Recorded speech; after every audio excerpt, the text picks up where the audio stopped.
Last 2 வீடியோஸாக எங்கள் அம்மாவோட மாடி தோட்டத்தை பார்த்துட்ருக்கோம்.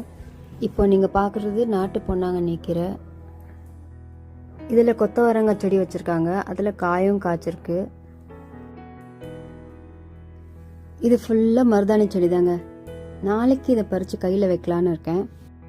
இந்த பக்கம் பார்த்தீங்கன்னா பன்னீர் ரோஸ் வச்சுருக்காங்க, அதில் நிறைய மொட்டும் வந்திருக்கு. இப்போ நீங்கள் பார்க்குறது வேலூர் முள்ளு கத்திரிக்காய். தொடவே முடியல, இலை ஃபுல்லாக முள்ளாக இருக்குது.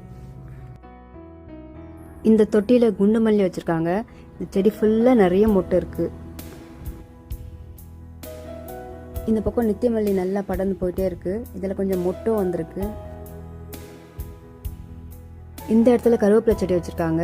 இங்கேருந்து ஒரு கருவேப்பிலை செடி வீட்டுக்கு எடுத்துகிட்டு போயிட்டு தினமும் 2 கருவேப்பிலை இலை பச்சையாக சாப்பிட்லான்னு முடிவு பண்ணியிருக்கேன். இந்த செம்பருத்தி தொட்டியில் 3 மொட்டு இருக்குது. ஒரு ஃப்ளாட்டில் இவ்வளோ செடி வச்சுருக்காங்க. இதுவே தனி வீடாக இருந்தால் இன்னும் நிறைய செடி வச்சுருப்பாங்க.